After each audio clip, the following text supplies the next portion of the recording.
नमस्कार बच्चों, इस वीडियो में क्लास 10th मैथ का वृत्तों से संबंधित क्षेत्रफल के बारे में पढ़ेंगे। ये जो है कि प्रश्नावली 11 में है, पहले ये 12 में था, अभी 11 में है। इसमें नया सिलेबस अकॉर्डिंग, क्योंकि इसमें रचना कट गया है जो 11 में था, ठीक ना, तो ये आ गया है। चलिए इसके वृत्त के बारे में पढ़ते हैं, वृत्त के क्षेत्रफल के बारे में। देखिए एक वृत्त, देखिए जैसे ये वृत्त है। वृत्त क्या होता है, कई बिंदुओं से मिलके एक क्या है वृत्त बनता है, जो केंद्र से समान दूरी पे होता है, ठीक ना। तो केंद्र बिंदु अगर मान लें यहाँ पे O है, केंद्र बिंदु मान लें वहाँ पे O है, तो देखिए जो इसकी केंद्र बिंदु और ये क्या होता है मेरा परिध होता है। परिध को मिलाने वाली जो रेखा होती है वो त्रिज्या होती है, ठीक ना। यहाँ से यहाँ तक जब मिला देंगे त्रिज्या होगी, और इसके सबसे बड़ी जो जीवा होती है वृत्त की, वो केंद्र बिंदु से होती हुई जाती है, उसको हम व्यास बोलते हैं। इस तरह से देखिए यहाँ से इस तरह से केंद्र बिंदु से होते हुए जो रेखा ये जाएगी, इसको बोलते हैं व्यास, बोलते हैं डायमेंशन, ठीक है। तो इससे डी से, स्मॉल डी से डिनोट करते हैं। तो ये हो जाएगा, मान लेते हैं यहाँ पे ए है ये बिंदु और ये बी है, ठीक। तो व्यास मेरा हो जाएगा ए बी हो जाएगा, ए बी मेरा ये व्यास हो जाएगा, ठीक ना। अब व्यास का आधा त्रिज्या होती है, क्योंकि यहाँ से देखिए यहाँ से ये क्या है त्रिज्या है, ठीक ना। त्रिज्या का रेडियस बोलते हैं, यानी आर से इसको डिनोट करते हैं।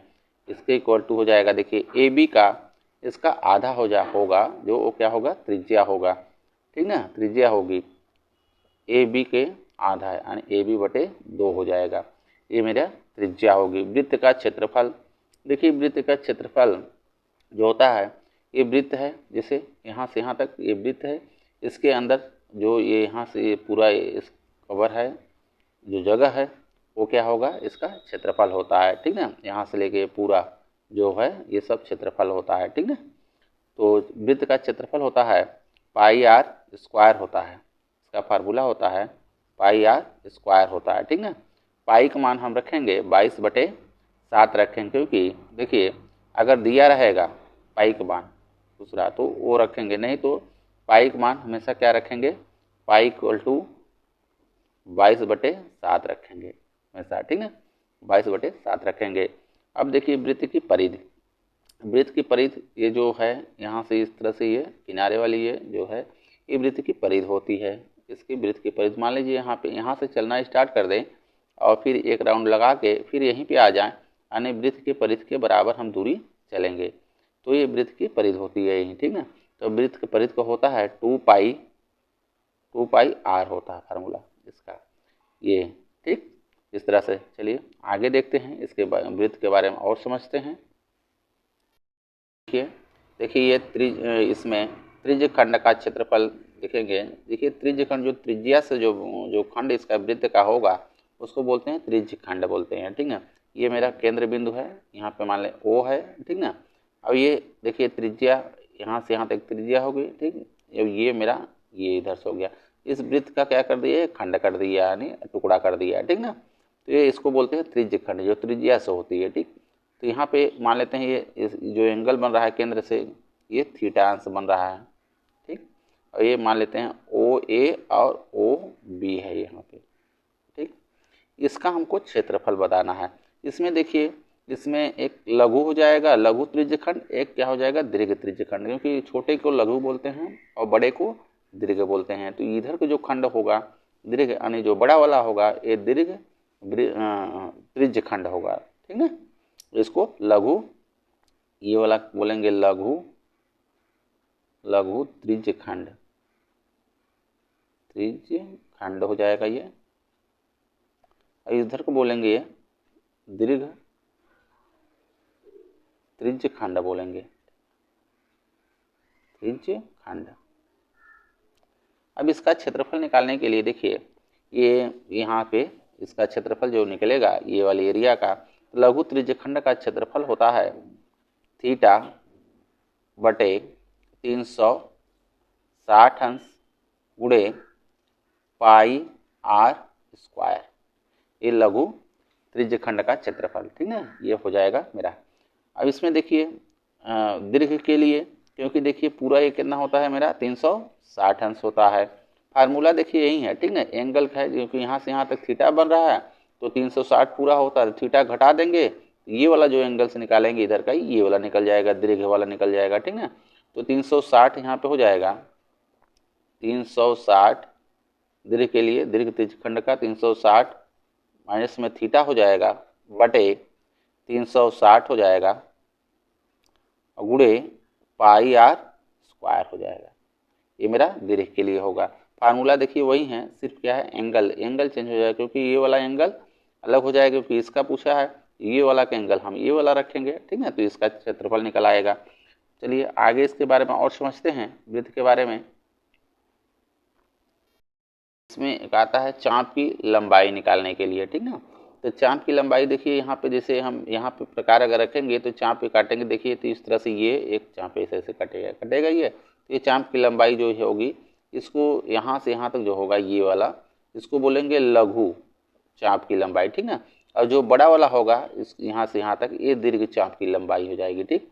तो लघु चाप की लंबाई के यहाँ से यहाँ तक जो लंबाई निकालना होगा, इसके लिए देखिए फार्मूला होगा इसमें थीटा बटे 360 गुणे 2 पाई आर होगा, क्योंकि देखिए परिध का होता है फार्मूला 2 पाई आर होता है, ठीक है। तो थीटा बटे 360 2 पाई आर इसका कर लेंगे, ठीक ना। इसी तरह से दीर्घ के लिए करेंगे तो देखिए दीर्घ के लिए पूरा एंगल जानते हैं 360 अंश होता है यहाँ से यहाँ तक, ठीक ना। तो थीटा क्या करेगा, घट जाएगा, तो यहाँ पे हो जाएगा 360 माइनस थीटा बटे 360, ठीक ना, गुणे 2 पाई आर, ये दीर्घ चाप की लंबाई निकल आएगी इससे, ये होगा। और देखिए इसके बारे में और चलते हैं, इसमें अब आ जाएगा वृत्तखंड, ठीक ना। इसके वृत्तखंड के बारे में पढ़ते हैं। वृत्त में हम इसका वृत्तखंड देखिए, यहाँ पे अगर जीवा खींच देंगे, इसमें दो वृत्त को मिला देंगे इस तरह से, ठीक है, तो ये मेरा देखिए वृत्तखंड हो जाएगा। वृत्त का अनेक खंड कर दिए, टुकड़ा कर दिए वृत्त का, ठीक ना, वृत्त से, तो ये वृत्तखंड होता है। अब वृत्त में देखिए ये लघु, ये छोटा है तो इसको लघु वृत्तखंड बोलेंगे, और बड़ा वाला क्या करेंगे, दीर्घ वृत्तखंड बोलते हैं, इसको लघु बोलते हैं, ठीक ना। लघु हो गया लघु वृत्तखंड, और इसको बोलेंगे दीर्घ वृत्तखंड, दीर्घ वृत्तखंड हो जाएगा, ठीक ना। अब इसका देखिए क्षेत्रफल निकालने के लिए, क्योंकि ये जब कटेगा यहाँ से देखिए इसका क्षेत्रफल निकालना है, ठीक। इस तरह से लघु का चाहे दीर्घ का, दोनों को किसी का भी बोल सकता है निकालने के लिए।